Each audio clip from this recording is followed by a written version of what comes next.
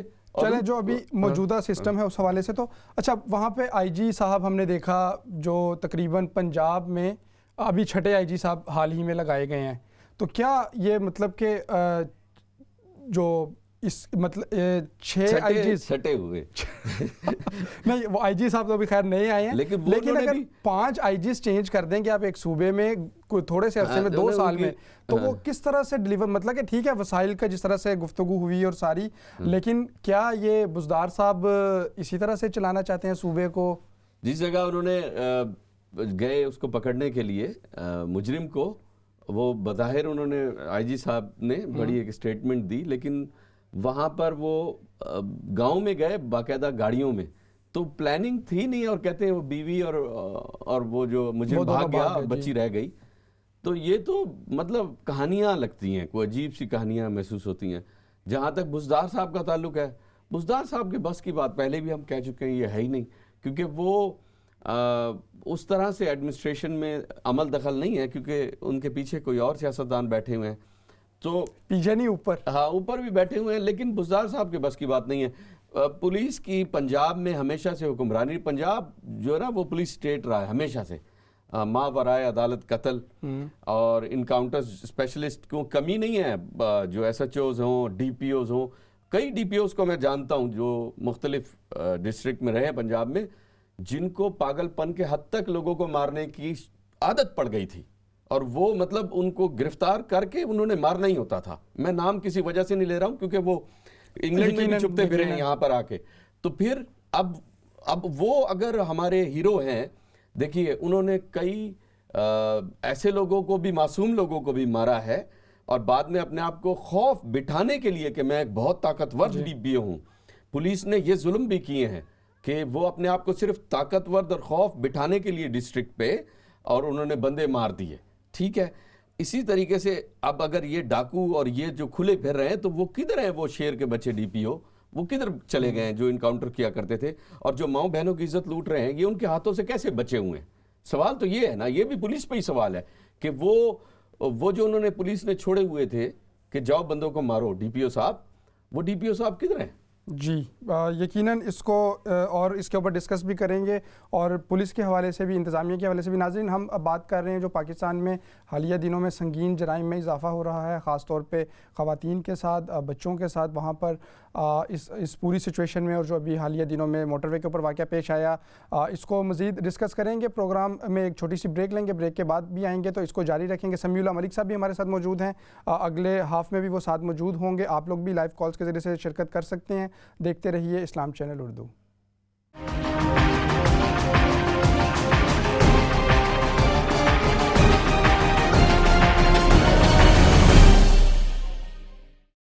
Welcome back ناظرین، آپ programme دیکھ رہے ہیں سگنیچر ٹاک، میں ہوں احمد شاہین۔ آج کے پروگرام میں ہم گفتگو کر رہے ہیں پاکستان میں بڑھتے ہوئے جرائم کے حوالے سے اور اس میں حکومتی ترجیحات کہاں پہ ہیں۔ اسٹوڈیوز میں میرے ساتھ میر اکرام حسین صاحب موجود ہیں، جبکہ ٹیلی فون لائن پر سمیع اللہ ملک صاحب موجود ہیں۔ اسی گفتگو کے سلسلے کو آگے بڑھائیں گے اور اس سیگمنٹ میں آپ بھی اپنی لائیو کالز کے ذریعے شریک ہو سکتے ہیں اور جس حوالے سے بات کرنا چاہیں وہ کر سکتے ہیں اس موضوع کے اوپر۔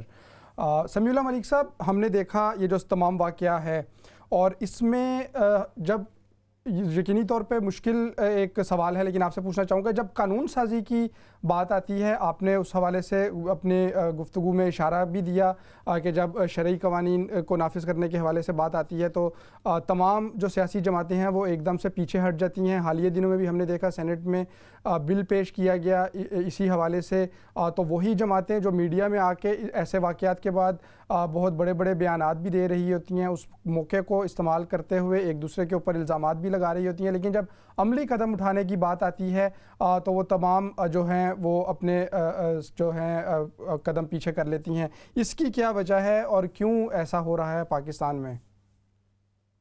بہت شکریہ احمد صاحب۔ دراصل گزارش یہ ہے کہ گزشتہ 2 دہائیوں میں یعنی پاکستان میں خواتین کی حیثیت اور تحفظ کے لیے بڑی اہم قانون سازی کی گئی ہے، میں اس پہ انکار نہیں ہے۔ اگرچہ اس قانون سازی کا عمل اتنا تیز رفتار نہیں رہا جس کے اندر یہاں خواتین کے بنیادی انسانی حقوق کی پامالی کی جاتی ہے۔ یعنی اس قانون سازی کے باوجود پاکستان کو عورتوں کے لیے جسے میں نے کیا کہ دنیا کا 6واں خطرناک ملک کہا جاتا ہے، پھر خطرناک کیوں؟ اس کا آپ کو سوال جواب ہونا چاہیے۔ یعنی عورتوں کو جنسی زیادتی، جنسی ہراسانی، جنسی تشدد، گھریلو تشدد اور تضاد گردی جیسے انسانی جرائم کا ارتکاب آپ سامنے ہو رہا ہے، روز ہو رہا ہے۔ ابھی میرے بھائی میر اکرام صاحب نے اس طرف اشارہ کیا، قوانین کی موجودگی میں بھی ان جرائم کی شرح میں کوئی حقیقی کمی تو آ نہیں سکی۔ اب آپ یہ دیکھیں پچھلے 2 مہینوں میں اگر آپ ریکارڈ اٹھا کے دیکھ لیں 2 مہینوں میں تو یہ تعداد بڑی خوفناک حد تک بہت بڑھ گئی ہے ان 2 مہینوں میں۔ آخر کیوں؟ یعنی قوانین کی موجودگی میں بھی جرائم کی شرح میں کوئی کمی، حقیقی کمی کیوں نہیں آ سکی؟ یعنی یہ سوال ہم سے تو نہیں، یہ سوال تو حکومت سے ہے ہمارا کہ آپ یہاں بیٹھے ہوئے کیوں نہیں لا سکے قانون سازی کے باوجود۔ آج شری مزاری نے جو بیان دیا ہے، لیکن مجھے یہ بتائیے کہ یعنی وہ خود کو یعنی حقوق انسانی حقوق کی وزیر ہیں، وہ بیان تو دے رہی ہیں، لیکن وہ یہ ہے کہ وہ بیان دے رہی ہیں، یعنی یہ بیان تو ہماری طرف سے ان کے لیے ہونا چاہیے کہ ان کی حکومت کیا کر رہی ہے۔ یعنی کیا وہ بیان دے کے وہ خود کو یعنی حکومت کو سرٹیفکیٹ مل جائے گا اس بات کا؟ ابھی ہمارے پرائم منسٹر صاحب نے اس بات کا کہا ہے کہ جی جو لوگ یہ جرم کریں انہیں جو ہے مردوں کو جنسی مداحت سے محروم کر دیا جائے۔ یعنی آپ یہ کہتے ہیں پھر اس کے بعد آپ ان کو چھوڑ دیجیے دوسرے جرائم کے لیے، پھر وہ ڈاکے ماریں، قتل کریں ان چیزوں کے لیے۔ بھائی پھانسی کا حکم کیوں نہیں ہے آخر؟ اگر وہ دن دہاڑے اس زمین کے اوپر جرم کرتے ہیں تو پھر پھانسی دینے سے آپ کیوں گھبراتے ہیں؟ یعنی آپ کو ویسٹرن میڈیا جو ویسٹ کا اتنا آپ کو خیال ہے، اسے اتنا خوف زدہ ہے۔ میں آپ کو ایک چھوٹی سی ایک مثال بتا دیتا ہوں آپ کو، میں بتائیے آپ کو یاد نہیں ہے کہ جن ضیاء الحق کے زمانے میں لاہور میں پپو کیس ہوا تھا؟ اس پپو کیس کا فوجی عدالت میں فوری طور پر ٹرائل ہوا، ودن 8 days 9 days میں ان کو واقعی بات لاہور میں پھانسی دے دی گئی۔ 5 لاکھ لوگوں نے اس ملک کو دیکھا، میں نے خود اپنی آنکھوں سے دیکھا وہ واقعہ، میں اس کا تشخیص گواہ ہوں۔ وہاں پہ میں اب نام نہیں لینا چاہتا، وہاں آئی جی ہیں آج، وہ ریٹائرڈ ہو گئے ہیں، مطلب انہوں نے مجھے خود کہا، انہوں نے کہا جی پورے 4 سال کوئی ایسا جرم نہیں ہوا لاہور کے اندر، لاہور کے گزروا کے اندر ایک سزا کے بعد اس نے کہا، اس کا ریکارڈ کھول کے دیکھ لیں، آپ تو لکھتے ہیں کالم لکھتے ہیں، ریکارڈ دیکھتے ہیں، ریکارڈ کھول کے دیکھ لیں۔ لیکن میں آپ سے ایک اور بات بتاؤں، اس کی وجہ یہ اور بھی ہے، اس قانون کی ناکامی کی 2 بڑی وجوہات ہیں۔ پہلی یہ ہے کہ زیادتی کا شکار ہونے والے جو خواتین کے ساتھ جو منفی تصورات جوڑے گئے ہیں وہ اکثر خواتین کو ان جرائم پر خاموش رہنے پر مجبور کر دیتے ہیں، اور یہ خاموشی جو ہے یہ مجرموں کی حوصلہ افزائی کرتی ہے جی۔ اور دوسری بڑی وجہ جو ہے وہ قانون کی سست رفتاری کی وجہ سے ہے۔ قانونی تقاضے پورے کرنے کے جس تقریب عمل سے متاثرہ خواتین جو ان کے جو خاندان گزرتے ہیں، اور ان سے بھی خواتین زیادتی کا شکار ہونے کے باوجود پولیس اور عدالت تک جانے سے پولیس ہماری گھبراتے ہیں، ہماری عورتیں گھبراتی ہیں تھانے سے.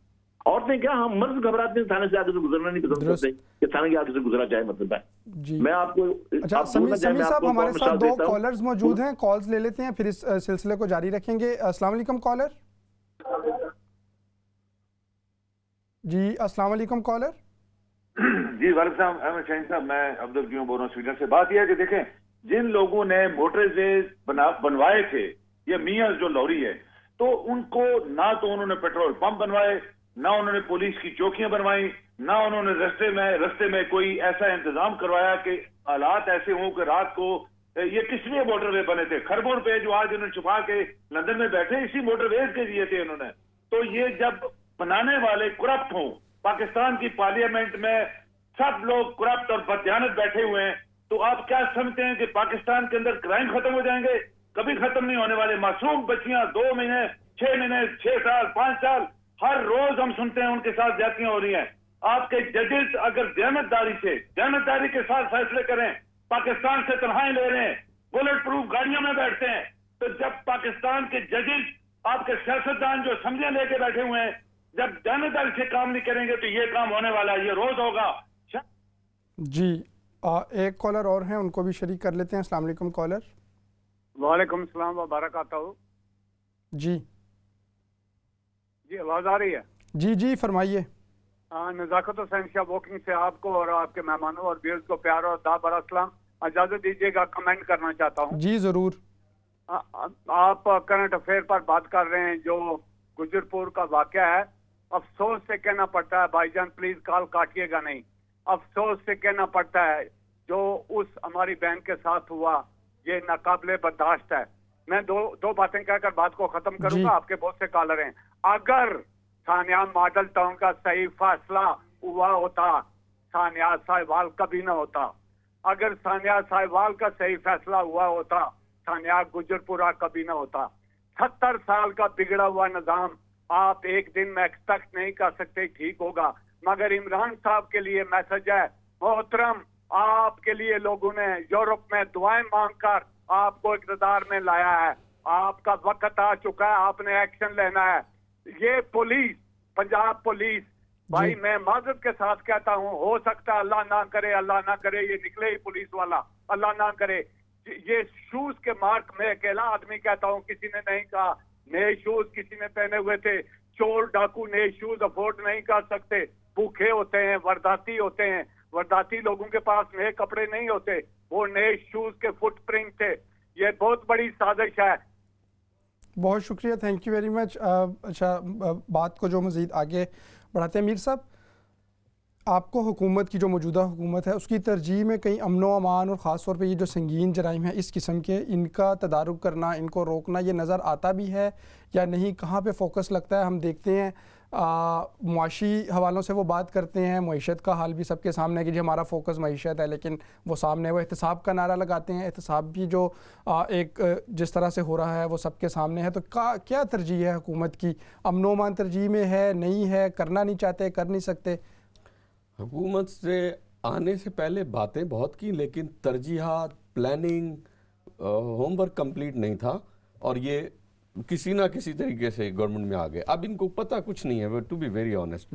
ترجیحات یہ تو دیکھیے، حکومت 2 بڑی اہم باتیں ہیں، سیاسی ادارے اور سرکاری ادارے. یہ سرکاری ادارے جو بنے ہوئے ہیں ہمیشہ کے لیے انہوں نے کام کرنا ہے اپنا.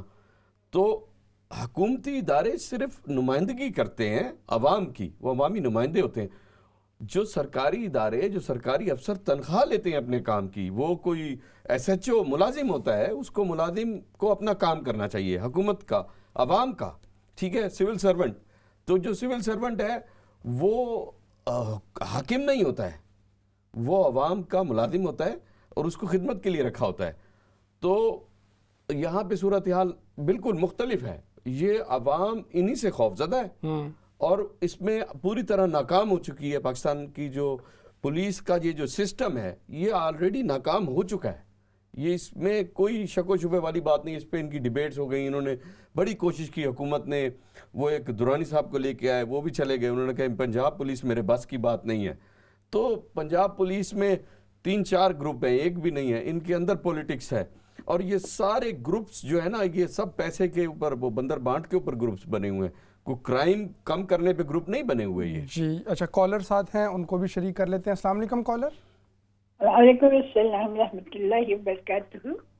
جی امجد شاہین صاحب، آپ مجھ سے زیادہ چھوٹے نہیں، 20 سال چھوٹے ہوں گے، بٹ جب میں نے فرسٹ ماسٹرز کیا تو میں نے ورلڈ ہسٹری میں کیا تھا. ویسے بذات خود میں نہ پالیٹکس میں انٹرسٹڈ نہ پولیٹیشین میں، لیکن آپ کو میں ایک اندر کی بات بتا دوں کہ جب گاندھی باپو نے جنا، جو کہ وہ آغا خانی تھے، ان سے کہا کہ دیکھو پاکستان الگ مت بنواؤ، اگر ہم اکٹھے رہیں گے تو ہم مسلمان زیادہ اچھی طرح سے رہ سکتے ہیں. اور اندر کی بات میں آپ کو یہ بھی بتا دوں، ان کا بیٹا اور بہو سب مسلمان ہیں، وہ خود مسلمان ہیں، ان کو قرآن یاد تھا. چلیں تھینک یو ویری مچ. آپ نے ایک الگ سے معاملے کے اوپر گفتگو کی. سمیع اللہ ملک صاحب، اس حوالے سے تھوڑی سی رہنمائی کیجئے گا کہ کیا اس طرح کے جرائم یا جو بھی جرائم ہوں، خاص طور پہ اس طرح کے سنگین جرائم جو معاشرے میں پنپتے ہیں اور رونما ہوتے ہیں، وہ صرف جرائم جو ہیں سزا دینے سے وہ روکے جا سکتے ہیں، ان کا تدارک ممکن ہے، یا معاشرتی جو بگاڑ ہے اس کو جو ذرائع ہیں ان کے اوپر بھی قابو پانے کی ضرورت ہے؟ اور جو موجودہ سیٹ اپ ہے پاکستان میں، اس کو آپ دیکھتے ہیں اس طرح کہ یہ اس پہلو پہ بھی توجہ دے سکتے ہیں یا ان کے ذہن کے کسی گوشے میں ہوگا؟ جی میں آپ کا سوال پورا سمجھ گیا ہوں. گزارش یہ ہے کہ میں ابھی تک تو میں نے آپ سے کہا نا قانون سازی کی گئی ہے، لیکن کیا قانون سازی کے بعد ہمارے ہاں کوئی جرائم کم ہوئے ہیں؟ اس کا جواب ہے نہیں، بالکل نہیں، بلکہ اور جرائم بڑھ گئے ہیں. اس کا مطلب یہ ہے کہیں نہ کہیں لوپ ہے، عدالتی نظام کے اندر لوپ ہے. پہلے آپ کو یاد ہوگا کہ جب کبھی کسی عورت پر ریپ کا الزام لگایا جاتا تھا تو عورت کو بھی جیل میں بھیج دیا جاتا تھا. یہ 2016 میں قانون چینج ہوا. 2006 میں تو جو خواتین ریپ ہوتی تھی ان کو بھی جیل میں بھیج دیا جاتا، اپنا جرم ثابت کرو. یعنی قیامت، کوئی ایک قیامت نہیں آئی مطلب پاکستان کے اوپر. میں آئیے جو آپ نے جو سوال اس کو میں بتاتا ہوں بات. اب آپ دیکھیں آپ کے پڑوس میں افغانستان، ان کے مالی حالات ہم سے کوئی اتنے زیادہ اچھے نہیں تھے، دفاعی لحاظ اتنے اچھے نہیں تھے، لیکن کیا طالبان کی حکومت نے امن قائم کر کے نہیں دکھایا؟ طالبان ہم کیوں شرماتے ہیں یہ بات کہتے ہوئے؟ مطلب ہے کیوں ہمیں شرم آتی ہے اس بات کہتے ہوئے؟ کیا طالبان وہ جو کہ ہمیشہ اسلحے کو اپنا زیور سمجھتے تھے، ان سے حکم دیا گیا کہ ہم آپ کے علاقوں میں ٹرک کھڑے کر رہے ہیں، تمام اپنا اسلحہ جو ہے اس میں پھینک دیں آپ؟ تو کیا انہوں نے اس پہ عمل نہیں کیا؟ تمام تو سارے کے سارے گاؤں اپنا اسلحہ جو ان کا یہ ریاست کی ذمہ داری ہے. اور آپ دیکھیے ایک گاؤں میں چوری ہو گئی، اور چوری ہو گئی، چور بھاگنے میں اس لیے کامیاب ہو گیا کہ اس گاؤں میں کسی کے پاس اسلحہ تھا ہی نہیں. لیکن یہ بھی تاریخ اس بات کی گواہی دیتی ہے کہ 3 دن کے اندر ان چوروں کو پکڑا گیا اور ان چوروں کے ہاتھ اسلامی سنتوں پر قلم کیے گئے. اس کے بعد پھر چوری نہیں ہوئی. میں طالبان کا نظام سامنے رکھتا ہوں. دوسری نظام آپ آئیے ایتھوپیا ہم سے کہیں زیادہ غریب ملک، افغانستان سے بھی کہیں زیادہ غریب. وہاں پہ صومالیہ آ جائیے آپ. صومالیہ کے اندر تھوڑا سا نظام ان کو موقع ملا، ان کو لوگوں کو مطلب ہے ان کو صرف 1.5 سال حکومت کرنے کا موقع ملا انہوں نے جب اسلامی حکومت قائم کرنے کی کوشش کی. صومالیہ پہ اس لیے عذاب کیا گیا کہ اس نے اسلامی حکومت کا نام، اسلامی تعزیر کا جو سلسلہ شروع کیا تھا. وہاں پہ 2 لوگوں نے یہ جرم کیا. یہ جرم آپ آج گوگل میں دیکھ لیجیے. 2 نے جرم کیا. ایک مجرم کو 7 دن کے اندر، دوسرے کو 3 دن کے اندر گرفتار کر لیا گیا اور ان کے سر قلم کر دیے گئے. میں نے 20 سال سے زیادہ عرصہ جو ہے مڈل ایسٹ میں گزارا ہے، بڑی اچھی پوسٹ پہ گزارا ہے، کویت میں بھی، سعودی عرب میں بھی. میں نے سعودی عرب میں، آپ دیکھیے آپ کچھ بھی کہہ سکتے ہیں، میرے 100 اختلافات ہیں اور سعودی کا اور چیزوں سے مطلب ہے، لیکن تعزیر کا معاملہ یہ ہے کہ آپ دیکھیے کہ میں نے وہاں پہ ایسے جرائم ہوتے ہوئے نہیں دیکھے. کیا وہاں پہ آپ مجھے بتائیے کہ وہاں پہ کتنے لاکھ پاکستانی بستے ہیں، کتنے لاکھوں غریب ملکوں سے لوگ وہاں پہ گئے ہوئے ہیں. وہاں پہ وہ چوری کیوں نہیں کرتے؟ وہاں پہ جیولری کی دکانیں کھلی ہوتی ہیں. وہاں پہ یہ ایسے جرائم کیوں نہیں ہوتے؟ مطلب ہے کویت میں کیوں نہیں ہوتے؟ میں کویت میں بھی رہا ہوں، بحرین میں بھی رہا ہوں. وہاں پہ ایسے جرائم کیوں نہیں ہوتے؟ وہاں پہ تو اذان ہوتی ہے، مواقع اصلاحات کا بورڈ لگا کے دکان کھلی کو چھوڑ کے چلے جاتے ہیں. اس کی صرف وجہ صرف یہ ہے میرے عزیز کہ وہاں پہ اسلامی قوانین کی تعزیر کا خوف ہے. میں آپ کو چھوٹا سا ایک واقعہ بتا دوں. آپ کو نکسن کی بایوگرافی میں واقعہ مل جائے گا. نکسن نے یہ واقعہ کوٹ کیا ہے اس نے کہا جب میں شاہ فیصل کے زمانے میں گیا سعودی عرب کو دورہ کرنے کے لیے تو میں نے ایک سوال کیا. میں نے کہا کہ میں نے سنا ہے کہ آپ کے ملک کے اندر چور کا ہاتھ کاٹ دیا جاتا ہے, کیا آپ نہیں سمجھتے یہ ظالمانہ سزا ہے؟ تو شاہ فیصل نے فوراً سے کہا, اس نے کہا کہ تم ایسا کرو, تم اپنے دورے کو 1 مہینے میں محیط کر دو, میں سرکاری جو تم مانگتے ہو تمہیں دے دیتا ہوں, ہمارے ملک میں گھوم پھر کے دیکھو کتنے لوگوں کے ہاتھ کٹے ہوئے. یہ نظام بھی دیکھو کہ ہم یہاں پہ جو شہروں میں نہیں, دیکھو تم گاؤں میں بھی جاؤ, میں تمہیں یہ موقع دیتا ہوں. یہ نکسن نے اپنی بایوگرافی میں لکھا ہے, یہ سعودی عرب نے نہیں, کسی مسلمان نے نہیں لکھا ہوا, میں اس کی بات کر رہا ہوں. آپ آئیے, ایک اور بہت بڑا سویڈن سے ایک سوال تو آیا.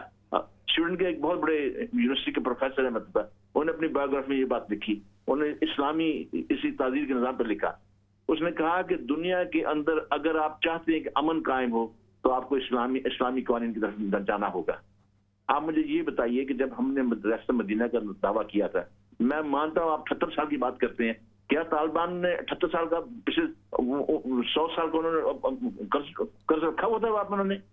آپ مجھے یہ بتائیے کیا صومالیہ نے جو کیا تھا یا ایتھوپیا نے جو کیا تھا, کیا انہوں نے یہ کہا کہ پچھلے 20 سال سے یا 30 سال سے یہ ہمارا بگڑا ہوا نظام چلا آ رہا ہے؟ مطلب ہے آپ مجھے بتائیے, مطلب طالبان کے زمانے میں ان کا دور حکومت دیکھ لیجیے, بات انہوں نے ختم کر دی گیا, ان کے دور میں جرائم کی فہرست نکال کے دیکھ لیں آپ, کیا اسی طالبان کے سامنے یہ سرنگو نہیں ہوئے؟ اللہ کے اپنے وعدے ہیں. دیکھیے اللہ کو ضروری نہیں, ہم نے اپنے کلمے کی بنیاد ملک کو بنایا, قربانیاں دی. میں یہ کبھی سمجھتا ہوں کہ بعض کا ہوتا یہ ہے کہ جب بہت زیادہ مصیبت آتی ہے, ممکن ہے آپ مجھ سے اختلاف کر سکتے ہیں, ممکن ہے وہ شہداء جو ہیں وہ اپنے کٹے پھٹے جسموں کے ساتھ اللہ کے سامنے حاضر ہوتے ہیں, یا اللہ ہم نے قربانی دی اس ملک کے لیے.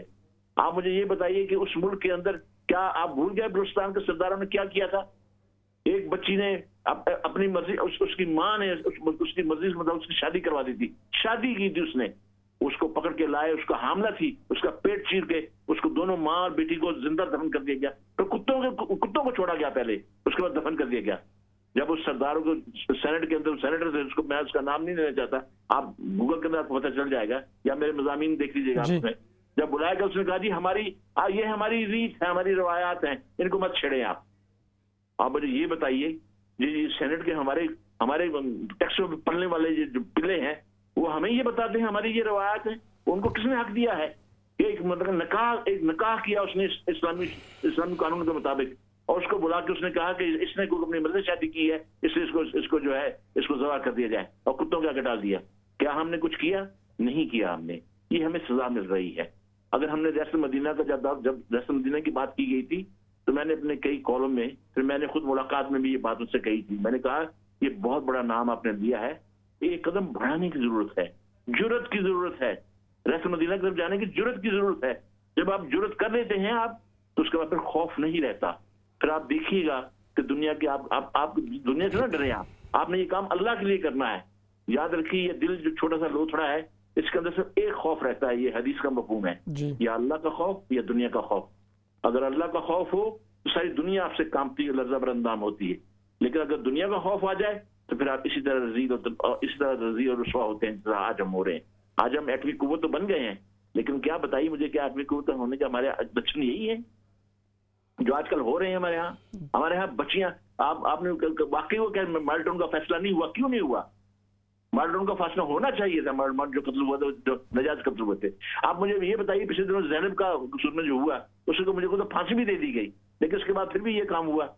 یہ کیوں اثر نہیں ہوا؟ اسی وجہ سے اثر نہیں ہو رہا کہ ہمارے جو عدالتی نظام ہے وہ ٹھیک نہیں ہے. عدالتی نظام یہی ہے جو کہ سعودی عرب 8 دن کے اندر فیصلہ ہو جاتا ہے, 8 دن کے اندر. پھر ہمارے جو وکلا ہیں مطلب ہے وہ اس بات پہ شور مچانا شروع کر دیتے ہیں, اس کی وجہ کہ ان کی وکلا گردی نہیں جاتی, ان کو فیس ہوتی. مطلب ہے فیصلہ تو فوراً ہونا چاہیے. مطلب ہے آپ مجھے یہ بتائیے کہ ہمارے ہاں جو معاشرہ جو ہمارا ہے, جیسے آپ سے عرض کیا کہ ہم تھانے جانے سے ڈرتے ہیں, مرد ڈرتے ہیں, عورتیں ڈرتی ہیں. پھر اگر کوئی چلا بھی جائے تو ان سے ایسے سوالات کیے جاتے ہیں FIR درج کروانے وقت کہ وہ شرم سے منہ چھپا کے بھاگ آتی. مطلب ہے یہ تو ہمارا نظام ہے وہاں پہ. اور آپ صحیح بات ہے, اگر آپ وہ کہتے ہیں موٹر وے بنائے گئے, موٹر وے جب بنائے گئے, مجھے یہ بتائیے کہ موٹر وے کھولے تو آپ کے زمانے 3-4 یہ جو 4 موٹر وے کھلے ہیں, آپ نے کیوں نہیں انتظام کیا؟ یہ ہماری ذمہ داری ہے یا پرانوں کی ذمہ داری ہے؟ جی یقینی طور پہ سمیع اللہ ملک صاحب اور بھی سوالات ہیں، اس حوالے سے بھی آپ کے پاس آئیں گے۔ میر اکرام حسین صاحب موجود ہیں۔ میر صاحب، سمیع اللہ ملک صاحب نے بھی اپنی جو گفتگو اس کے آخری حصے میں اس جانب اشارہ کیا پاکستان کے عدالتی نظام کے حوالے سے، اور عموماً یہ ایک تاثر بھی بن چکا ہے کہ یہ جرائم ہوں یا اس سے ہٹ کے کچھ جرائم ہوں، وہ کرنے والوں کو پتہ ہوتا ہے کہ ہماری ضمانت بھی ہو جائے گی، ہم اس سے بچ نکلیں گے، اور یہ جو حالیہ دنوں میں بھی جن کا نام آ رہا ہے ان کے حوالے سے بھی یہ ہے کہ یہ عادی مجرم ہے، اس سے پہلے بھی پکڑے گئے، باہر نکلتے رہے۔ تو کیا وجہ ہے کہ یہ ان کو یقین ہوتا ہے مجرموں کو کہ وہ جو بھی جرم کریں گے ضمانت ہو جائے گی یا راضی نامہ ہو جائے گا اور وہ دوبارہ سے آزاد ہوں گے؟ یہی ہماری عدلیہ کا کمزوری ہے، ہمارے قانون کی کمزوری، ہمارے پولیس کے سسٹم کی کمزوری، اور وہ ان کا ایک نیٹ ورک ہوتا ہے، پراپر نیٹ ورک کے تھرو وہ کام کرتے ہیں۔ اس میں پولیس کہیں نہ کہیں کیونکہ رشوت عام ہے پاکستان میں، تو وہ ان کو پتہ ہوتا ہے پولیس نے اتنے پیسے لینے ہیں، مسئلہ حل ہو جائے گا، وہ خود ہی مدعیوں کو راضی کر دیں گے۔ تو اس طرح سے یہ پاکستان کے اندر ایک سسٹم ہے جو چل رہا ہے، لیکن کہیں نہ کہیں جو ملک صاحب بات کر رہے تھے، میں 100% نہ صحیح تو کیونکہ افغانستان کی اپنی ایک تاریخ ہے اور اپنا ایک ان کا نظام ہے، لیکن پاکستان ایک مختلف جگہ ہے اور وہاں کا اپنا ایک نظام ہے۔ لیکن یہ بات صحیح ہے کہ کچھ معاملوں میں کم از کم، اگر تمام کا تمام نہیں تو کچھ تو اسلامی قانون کر دیں، کچھ معاملوں میں اسلامی سزائیں دے دیں، شروعات ہو۔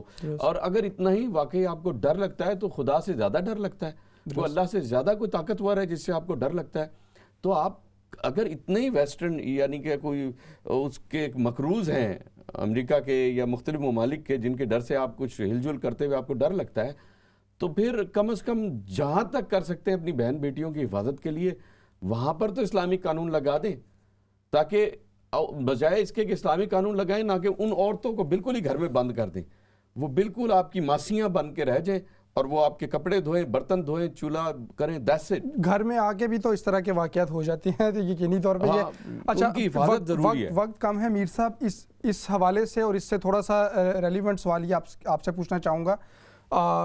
سمیع اللہ ملک صاحب نے بھی بار بار ذکر کیا، اور ایک یہ کامن ہے ریاست مدینہ، اور ریاست مدینہ کا جو نعرہ تھا وہ عوام کا مطالبہ بھی نہیں تھا اس وقت جس وقت عمران خان صاحب نے اس کو پاکستان کو ڈکلیئر کیا کہ میں اب ریاست مدینہ بنانے جا رہا ہوں الیکشن جیتنے کے بعد۔ تو جب یہ دعویٰ کر رہے تھے تو وہ مدینہ کا کیا ماڈل ان کے ذہن میں، مطلب کہ ہم تو جانتے ہیں سمیع اللہ ملک صاحب نے بھی کہا اور کہ ریاست مدینہ میں جو شہریوں کے حقوق تھے، جو وہاں پہ امن و امان کی صورتحال تھی اور جو جس طرح سے جرم کرنے والوں کو سزا دی جاتی تھی، تو خان صاحب کے ذہن میں کیا چیز تھی، اور وہ کیا ان کو ریاست مدینہ کا صحیح تصور ان کے ذہن میں نہیں تھا اور انہوں نے بغیر سوچے سمجھے یہ نعرہ لگا دیا، اور جب عملی اقدامات کی بات آئی ہے تو وہ بالکل غائب ہیں اور چپ ہیں؟ ریاست مدینہ کی بات پہلے کرتے ہیں۔ یہ ماضی کے دور میں جنرل ضیاء الحق صاحب کا بھی رہا ہے نعرہ اسلامک نظام کا، پاکستان میں اسلامی نظام، ریفرینڈم میں بھی انہوں نے اگر آپ یہ اسلامی نظام چاہتے ہیں تو پھر آپ مجھے جو اگلے کتنے سالوں کے لیے ریفرینڈم ہوا ان کا۔ عمران خان صاحب کو بھی کوئی ایسا ہی، ویسے بات صحیح ہے آپ کی کہ اچانک کچھ کہ جی ریاست مدینہ، جبکہ کوئی ایسا کوئی پہلے کوئی سمجھ میں نہیں آیا، اور بالکل کوئی ایسی چیز نظر نہیں آتی ہے ریاست میں۔ کوئی چند ایک ایسے سٹیپس اٹھائیں، چند ایسے انقلابی کو قدم لائیں کہ لوگوں کو لگے کہ یہ کوئی ریاست مدینہ والی بات نظر آ رہی ہے، اور ایسا کوئی سٹیپ بھی نہیں، ایسا کوئی میجر سٹیپ نہیں اٹھایا، کوئی میجر تبدیلی نہیں آئی، تو پھر یہ باتیں جو ہے نا وہ پھر بندہ کہتا ہے یہ بار بار آپ نہ دہرائیں، یہ بات بار بار مت دہرائیں کہ اگر آپ کہیں ریاست مدینہ، لیکن کوئی بھی ایسا عمل کہ جو یہ ظاہر کرے کہ ریاست مدینہ کی اس دور کی جس کی آپ بات کرتے ہیں کہ اس دور میں ایسے ہوا تھا، اور وہ ایک لیکچر دیتے ہیں لیکن عملاً ایسا کوئی کام نہیں ہے، پریکٹیکل کوئی سٹیپ نہیں ہے۔ بالکل میر صاحب بہت شکریہ، تھینک یو ویری مچ، آپ ہمارے ساتھ شریک رہے۔ سمیع اللہ ملک صاحب آپ بھی ہمارے ساتھ شریک رہے، تھینک یو ویری مچ، آپ نے وقت نکالا اور جو مختلف پہلو ہیں اس واقعے کے حوالے سے بھی اور جو اس کے پورا اس سے ریلیونٹ دیگر جو معاملات ہیں اس کے اوپر بھی تفصیلی تجزیہ بھی آپ نے پیش کیا، تھینک یو ویری مچ۔ ناظرین بالکل پروگرام کا اختتام کر رہے ہیں، اور موضوع سے ہٹ کر ایک بات یہ کہ برطانیہ میں کرونا کیسز جو ہیں وہ دوبارہ سے تیزی سے بڑھ رہے ہیں، اور اس سلسلے میں آج یعنی کہ پیر کے روز سے رول آف 6 بھی امپلیمنٹ ہوا ہے کہ آپ کسی بھی ایک جگہ پہ 6 سے زائد افراد وہ ایک جگہ پہ اکٹھے نہیں ہوں گے. یقینی طور پہ یہ جو تمام ہدایات ہیں ان پہ عمل کرنے کی ضرورت ہے اور اپنوں کو اپنے جو پیارے افراد ہیں اپنے سے پیارے ان کو اس کرونا وبا سے بچانے کے لیے یقینی طور پہ جو حکومت کی جانب سے طبی ماہرین کی جانب سے جو ہدایات دی جا رہی ہیں جو رولز اپلائی کیے جا رہے ہیں ان کو مد نظر رکھنے کی ضرورت ہے. ہم دعا گو ہیں کہ آپ اور آپ کے اہل خانہ اس وبا سے بچ کے رہیں اور اگر خدا نخواستہ آنے والے دنوں میں سیکنڈ ویو آتی ہے تو اللہ رب العزت آپ کو محفوظ رکھے. اس کے ساتھ ہی اپنے میزبان احمد شاہین کو اجازت دیجیے. اللہ نگہبان.